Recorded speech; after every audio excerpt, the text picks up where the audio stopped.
June 6, 1944, a small stretch of muddy bocage just inland from Omaha Beach, Normandy. The air was a thick, greasy soup of cordite smoke, pulverized earth, and the metallic tang of fear.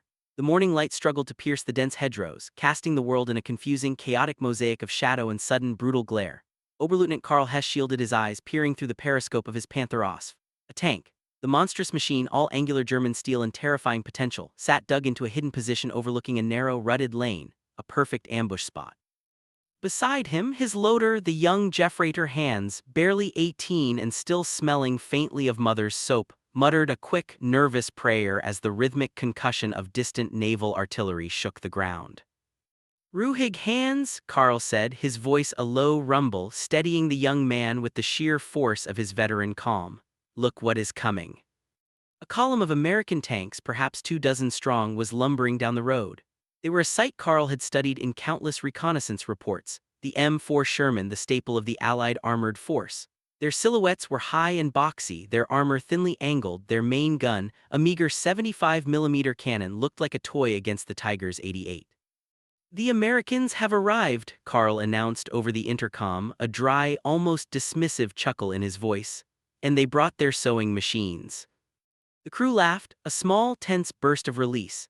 They had the advantage. The magnificent sloped frontal armor of the Panther was practically immune to the Sherman's standard rounds at this range, while their powerful high-velocity 7.5 cm KW K42L70 gun could punch through the Sherman's front plate from a mile away.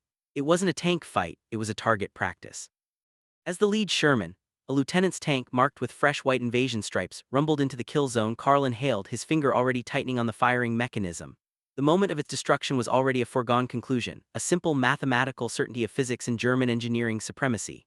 They weren't fighting equals, they were swatting flies. The initial assessment back at Panzer Group West had been unanimous. The M4 Sherman was a cheap, flimsy stopgap, a joke. "The enemy's sheer numbers will not matter if none of them can penetrate our steel," the briefing officer had assured them. Karl was about to prove him right. He didn't see the American infantry moving through the opposite hedgerow, nor the tiny speck of a P-47 Thunderbolt high above the clouds. He saw only his easy target. "Gunner, AP, center mass," Karl commanded, the words slicing through the static of the radio. The turret traversed, the long, menacing gun snapping onto the target. The Sherman's driver, oblivious, kept his speed steady, chewing up the mud. This was too easy. The Panther bucked violently. A flash erupted from the muzzle, and the sharp crack of the high-velocity shell leaving the barrel momentarily overwhelmed all other sounds. The round took the Sherman squarely in the upper glacis plate. There was a horrifying, incandescent flash of white-hot heat, and then the whole American tank erupted, not just fire but a catastrophic fireball, tearing steel plating apart as the on-board ammunition cooked off. The burning wreckage slid into the ditch, a gruesome, burning monument to the Panther's power. "Scratch one, Ronson," Karl muttered, using the German nickname for the Sherman, a dark reference to the cigarette lighter company, alluding to the tank's reputation for catching fire easily. But then, before the smoke had a chance to dissipate, another Sherman and then two more sped up to plug the gap in the line, and just behind them 4 more followed, weaving into the field to the left. The replacement tanks arrived almost instantly, like teeth growing back in a shark's jaw. Karl was momentarily stunned. He'd barely aimed the first shot, and the Americans had already replaced their loss and moved to flank his position. The sheer, relentless speed of their advance was jarring. It wasn't the tank that was dangerous, Karl suddenly realized. It was the endless supply of them. Karl quickly shook off the flicker of unease. There was no time for philosophy, only for action. "Gunner, traverse right, the second tank," he barked. The Panther's main gun hammered out another round, a clean hit on the second Sherman's side as it turned to traverse the difficult bocage terrain. This time the American tank didn't explode immediately but shuddered violently, a plume of thick black smoke belching from its engine compartment before its crew bilayed out, frantically scrambling away from the now-doomed machine. 2 down. Excellent. But the sheer visual density of the enemy force was beginning to have a sickening effect on the German crew. Where there had been 24 tanks moments ago, there now seemed to be 30, and behind those, a continuous muddy line of trucks and half-tracks carrying more infantry. The column didn't stop or slow down. It simply absorbed the losses and kept moving, splitting around the burning hulks of their comrades with cold, terrifying efficiency. "Herr Oberleutnant," the radio operator, Unteroffizier Müller, called out, his voice slightly strained. "Company 3 reports heavy flanking fire from the left. Not tanks, they say, mortars and infantry anti-tank teams. They're trying to blind us." It was the combined arms attack Karl had dismissed as disorganized American tactics. Now it was swarming them. They were relying on their superior numbers to tie down the panzers while their supporting infantry, the GIs, moved in close. It was a strategy born not of tactical genius but of simple, overwhelming quantity. Karl's Panther was an engineering masterpiece, built with precision and expensive high-quality steel, but it was one tank. Its replacement would take weeks, months, involving complex supply lines running from factories under constant Allied bombing. These Shermans, these sewing machines, were rolling out of massive American assembly lines, the Detroit tank arsenal and the Ford plants, at a rate that dwarfed the entire German output. For every Panther that rolled off the line, the Americans produced 4 or 5 Shermans. The difference wasn't a matter of armor thickness, it was a matter of industrial might. They are simply expendable, Karl thought with a chill. His Panther was a precious weapon, their Shermans were a commodity, mass-produced tools in a gargantuan industrial war machine. Suddenly, a massive explosion rocked the Panther. Not a direct hit from a tank gun but an immense concussive blast from above. The American P-47 Thunderbolt, the fighter Karl had dismissed as a speck, was diving low, its 4 500lb bombs bracketed their position. Shrapnel rained down, pinging harmlessly off the thick turret. But the blast had been close enough to disorient the crew and, more critically, crack the commander's periscope glass, blurring Karl's vision. "They have eyes everywhere," Hans shouted, his earlier bravery completely evaporated. The radio crackled with increasingly desperate reports from the tanks on either side. The American infantry had closed the distance, supported by the relentless advance of the Shermans. The tank's quality was being neutralized by the Allies' quantity, mobility, and combined arms coordination. Karl wiped a bead of sweat mixed with dust from his brow. The next Sherman, a tough M4A1 with a cast hull and slightly better armament, was moving into position, and now it wasn't alone. It was one of 3 firing simultaneously, its smaller 75mm gun rattling off rounds that were splashing harmlessly against the Panther's sloped armor but keeping the German crew pinned down. The other 2 Shermans, however, were laying down a dense wall of machine gun fire, suppressing the handful of German infantry protecting Karl's flanks. The Americans weren't looking to knock out the Panther cleanly anymore, they were just trying to keep it busy and get their own column past. The German laughter had died, replaced by the grating sound of steel on steel and the omnipresent, menacing drone of the relentless Allied approach. The scene had devolved into a desperate melee. Karl's magnificent Panther, designed to dominate the battlefield, was now fighting for its life. A single, powerful fist trying to hold back a rising, metallic tide. The American infantry, utilizing the dense Normandy hedgerows, were now mere yards from their hidden position. The relentless thump-thump-thump of .50 caliber machine guns mounted on the advancing Shermans punched into the German trenches, forcing the supporting grenadiers to keep their heads down. The American tank crews had learned. They knew their Shermans couldn't easily penetrate the frontal armor of a Panther or Tiger, especially with their standard 75mm gun. But they also knew that if they could pin down a German tank with frontal fire, 2 or 3 other Shermans, using their superior mobility in the chaotic terrain, could attempt to flank it, searching for the weaker side or rear armor. They were exchanging one cheap tank for a chance to take out a priceless German one. "Traverse left quickly, there on the flank," Karl screamed.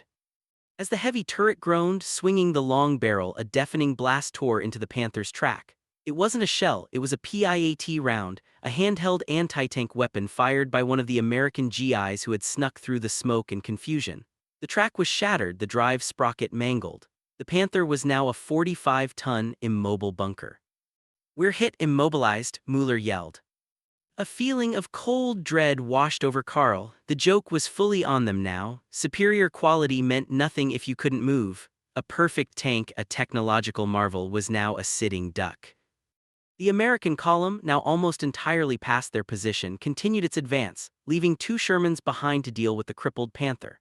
These 2 tanks, an M4A3 with the slightly better 76mm high-velocity gun and a standard 75mm variant, took up positions on either side of the broken German tank, settling in for the slow, brutal kill. "Hands, load he," Karl ordered. The high-explosive shell wouldn't penetrate the M4's armor, but he hoped the blast would kill the American infantry trying to close in. He fired, and the round exploded harmlessly a few feet from the closest Sherman.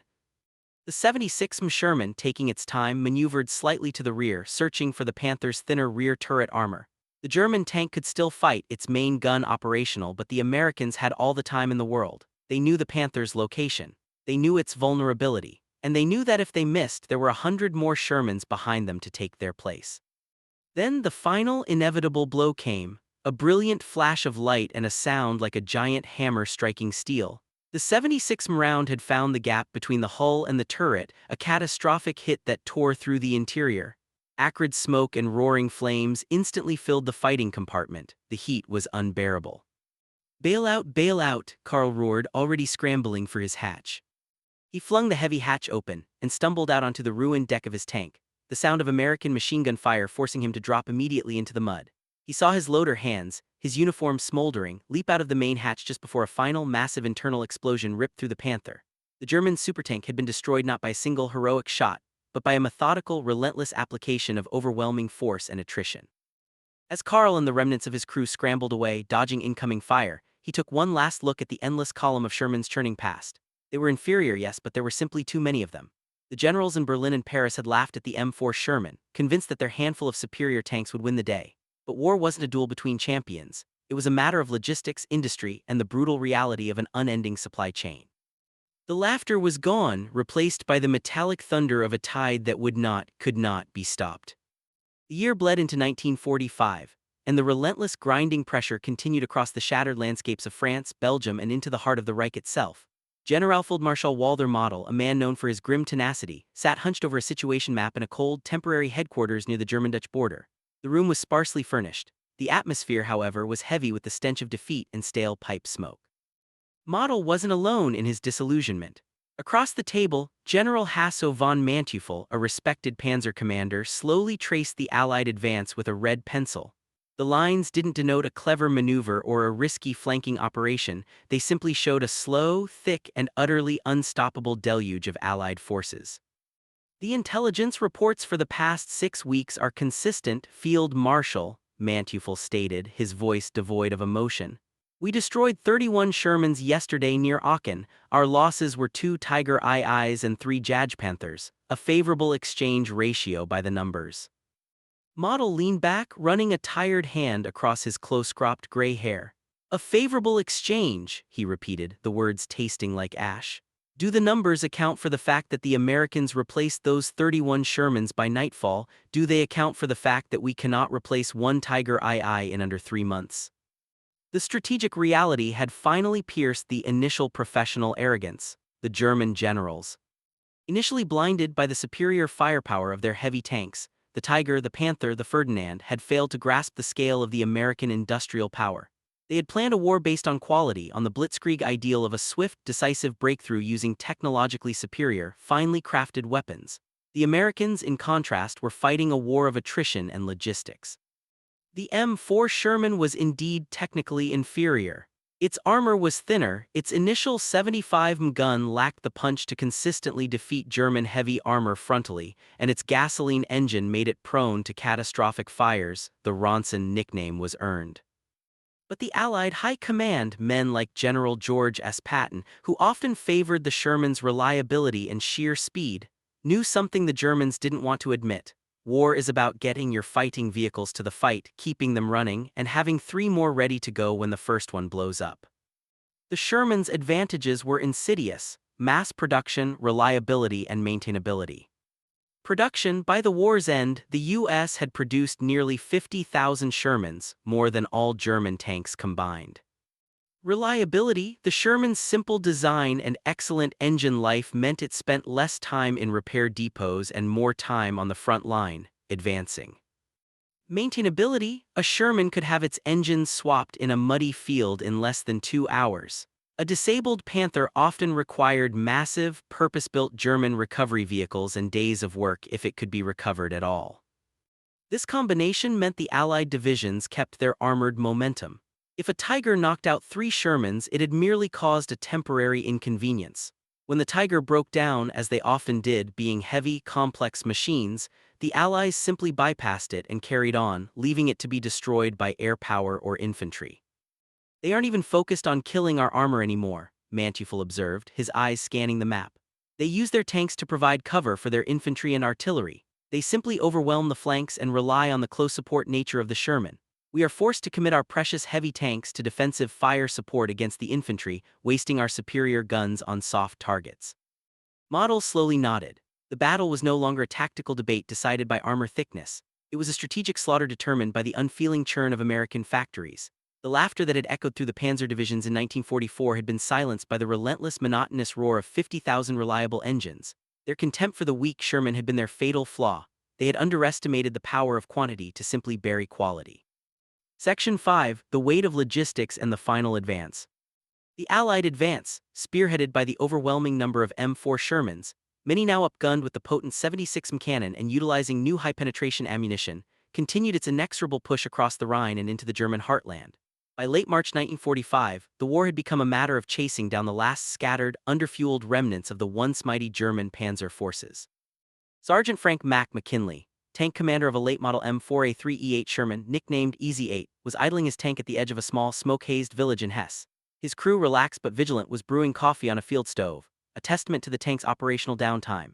Mack's Easy 8 was a refined version of the tank the Germans had once ridiculed, featuring the improved 76mm gun and a better suspension system that made it faster and more stable. "Hey Mac," his gunner, Corporal Eddie Ramos, called out, pointing toward a tree line a few hundred yards away. "Looks like a souvenir." Silhouetted against the morning haze was a massive, abandoned German tank. A Tiger II. It was intact, its enormous 88mm gun still menacing, but it was listing to one side, its engine deck open and dark. Mac climbed out of his turret and walked over cautiously, his carbine ready. The Tiger was magnificent in its brute engineering, intimidating even in death. He found the crew's discarded equipment, helmets, a ration tin, and a toolkit left carelessly on the fender. There was no sign of battle damage. "Engine failure," Mac concluded, peering into the cavernous engine compartment. "Looks like a busted transmission and no fuel." They walked away from it. This was the final, profound truth of the M4 Sherman's triumph. The superior German tanks weren't being universally defeated in glorious, one-on-one tank duels. They were succumbing to a war of logistics and exhaustion. They broke down because they were overly complex. They ran out of fuel because the Allied air forces had destroyed every refinery and rail yard. And when they broke down or ran dry, they were simply abandoned, left to become statues in the Allied procession. The Germans had sought technological perfection. The Americans had sought practical, expendable efficiency. Mac's tank, the Easy 8, was running perfectly. It had been refueled that morning from a massive fuel dump established minutes after the bridgehead was secured. If something broke, a replacement part or an entire replacement tank was a short drive away, arriving on a massive Allied supply train that stretched back to the beaches of Normandy. The strategic calculation was complete. Germany had poured vast resources into producing a handful of tanks that could win individual tactical encounters, but their logistical tail was fragile and easily severed. The United States had invested in an enormous, reliable, and easily repaired armored force that guaranteed continuous operational tempo. The M4 Sherman, the vehicle the German generals laughed at, had become the physical manifestation of American manufacturing might, relentlessly crushing the German army under the sheer, brutal weight of its numbers. Mac spat a piece of dust onto the road, gave the ruined Tiger one last look, and climbed back into the functional, albeit less glamorous, comfort of his Sherman. "All right, let's roll," he told his crew. "We've got ground to cover." The Sherman, one of thousands still advancing across Europe, rumbled forward, leaving the silent, magnificent German failure behind. The war was no longer about steel versus steel. It was about the power of the assembly line versus the power of dreams. The assembly line had won.